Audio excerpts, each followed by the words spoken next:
Absolutely it is, and since you've been doing all the talking, I'd be happy to read some bios here this evening of our first two players. The first two players we're going to have is in MicroGamerZ Philippilli. Got to get them all right there. And Integrity Gaming's Gemini, both Protoss. And for Philippilli, his Twitter is at Philippilli. Philippilli. He streams on Twitch at twitch.tv/Philippilli96. Be sure to, you're going to copy that. I see you selecting it right now. He's a 17-year-old Grandmaster Protoss player. He started playing at the ripe old age of 15 and decided to go pro when he hit GM. He was born in ex-Soviet Union territory, but now lives in San Diego, California. That is certainly quite the move. He offers coaching for $15 an hour, so if you like what you see this evening, do go out and tweet, follow him. That's a pretty darn reasonable rate for coaching, considering some of the professional players I've seen that what they charge. So definitely look him up, and I believe, do we have Integrity Gaming bios? I know you said we did. Yes, we do. They're right next. They're the tab right next to the NDG. Yes. What in the, how does that equate to Integrity Gaming? That's just what was on the website. Okay. And so Gemini of Integrity Gaming, he is on Twitter at GGMini19. He also streams on Twitch, Gemini SC2CTL. So go out and follow him. He started playing StarCraft at the end of the Wings of Liberty beta. He started as Masters and has consistently performed, recently drastically improving, getting close to Grandmaster. He plays at local New York City lands and won 5th at Cybercraft LAN. He won Gosu Pizza. Wow, that's actually really cool. He has won Gosu Pizza and Zeke weekly tournaments, Z33K. Plays a macro style and likes to emulate builds popular with Koreans, with the exception of PvP, where he favors aggression and mind games. Our favorite hashtag in PvP. Hero has been a major influence on him. So I expect to see, based on those bios alone, I expect to see some pretty awesome PvP coming up here. Also, MicroGamerZ, real quick, their team, before we get into this, you can find their team at MicroGamerZ on Twitter. They also have a Facebook. Facebook.com/TeamMGZ, as I see Gallegation copying it. They're on YouTube as well. MicroGamerZ with a Z.com is their actual website. They are a former Brood War team reestablished February 1st of 2014 exactly, based in NA, hosts players from South Korea, Germany, Sweden, and the Americas. Also has a D3 clan, Hearthstone players, LOL streamers, and their very own Rust Severs. What is that? I have no idea. That's just what it said. Maybe it's supposed to be servers and they mistyped it. At any rate, Integrity Gaming is also on Twitter. It's not in here, but if you just search for Integrity Gaming, I believe it's Integrity SC2 or something like that. I tweeted it myself earlier, so if you follow me, you will see that. But with that, I think that's all the information for all our teams, and we are ready to jump on into this PvP. What do you say? Whew, I think so. Let's do it. Those were some fantastic bios, by the way. Thank you to both teams for sending those along. It's awesome to be able to tell everyone watching about the teams. And if you're just joining us also, this is the StarCraft 2 Community Team League, jumping into game number 1 of this best of 7 Pro League format series on Habitation Station LE. In the upper left-hand corner, wearing green this evening, representing Protoss and MicroGamerZ, it is Philippilli. And in the top right corner, also Protoss, but in the teal trunks, it is your Integrity Gaming player, Gemini.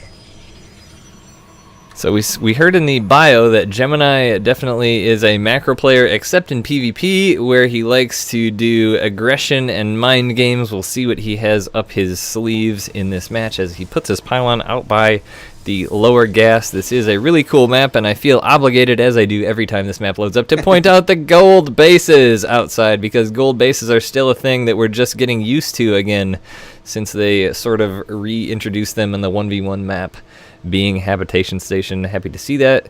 We have seen a couple neat timings that people have done, but most players now, since they've been out for several months, are paying quite good attention to that, as Gemini is scouting all the corners of his base, afraid of what Philippilli may have up his sleeve as well. Does not want to succumb to any proxy gates in the back corner of his map, a la Naniwa.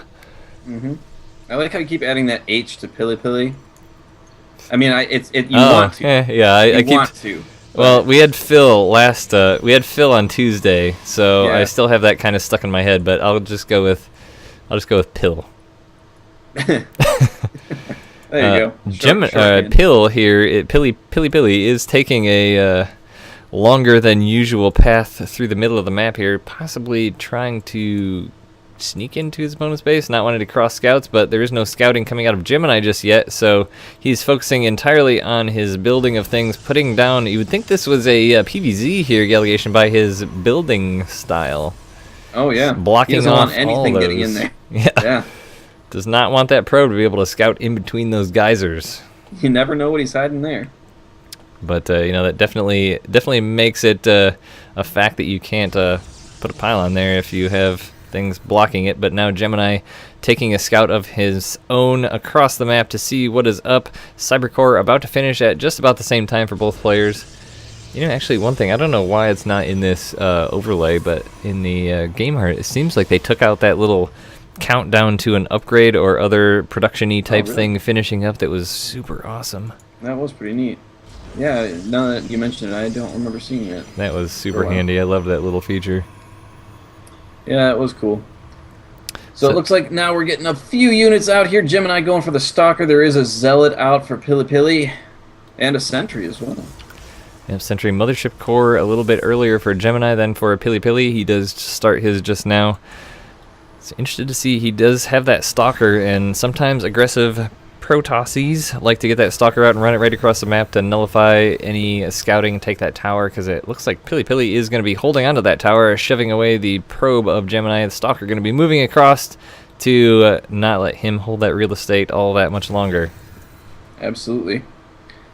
And that Sentry for Pili Pili is strategically positioned to try and head off any Mothership Core coming in. Mothership Core is coming across to meet the Stalkers that are rallying at that tower.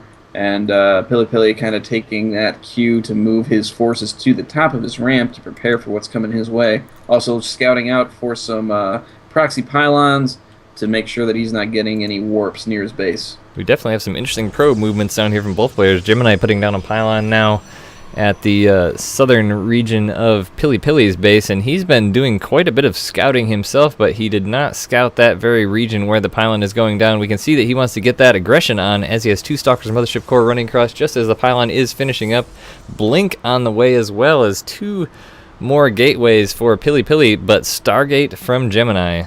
So I expect to see that Oracle as that is, and just as that Oracle starts, Pili Pili actually made a hallucinated Phoenix to scout out and is going to wish that he had that force field. He moved his units to back into his mineral line here.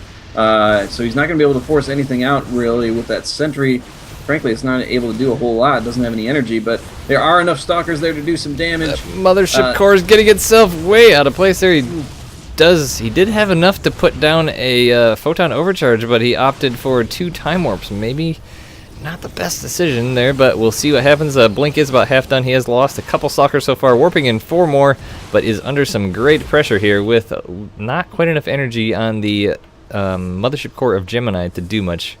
But that Oracle is now in base. Pili Pili now has Blink just about a minute away from finishing, so if he can hold for a little bit longer, he's going to have a big upgrade advantage on his opponent. But the big question is, can he hold on as more and more of these Stalkers are warping in? Here comes a warp in of Zealots coming from Pili Pili now, as he does able to get the Mothership Core down almost for Gemini. One more hit would have taken it out. The Zealots distracting the shots of the Stalkers of Gemini here. But Blink is now just about finished. We'll see what kind of good micro he has to be able to take this back. There is quite a army advantage here for Gemini, 27 to 22. Pili Pili has all the Stalkers he's going to have for a few moments, as that Cybernetics Core is gone and he is not rebuilding it, forcing on this army. But his micro might be able to save him, as he's been saving a number of Stalkers. One does finally fall. And now the probes are being pulled as well. Oracle is coming in to do some damage, but does finally go down, and the army of probes are surrounding the Stalkers, and Gemini is going further and further into the base. This is not going to look quite so good for him, but even if he doesn't kill Pili here, just all the probes are just about dead. Yeah, the stalker numbers are definitely dwindling here for Gemini, but the probe count for Pili is really down as well. He has only 3 remaining to the 24 of Gemini. That was a really impressive push by Gemini. I was impressed by the number of stalkers he had, as well as producing oracles out of the Stargate. Now another oracle headed across, going to try and end the lives of those 4 now probes that are remaining. They are busily working here, but not for a whole lot longer. No, sirree, and all the stalkers have gone across the other side of the map. There is no cybernetics core, so there will be no coming in there. GG. And there's the GG. So that was a fairly quick game there. Yeah. I mean, Gemini definitely said in his bio that he wanted that aggression, and you know, although he moved in and lost all of his stalkers, he did the damage he needed. He forced that probe pull from Pili, and that pretty much spelled the end.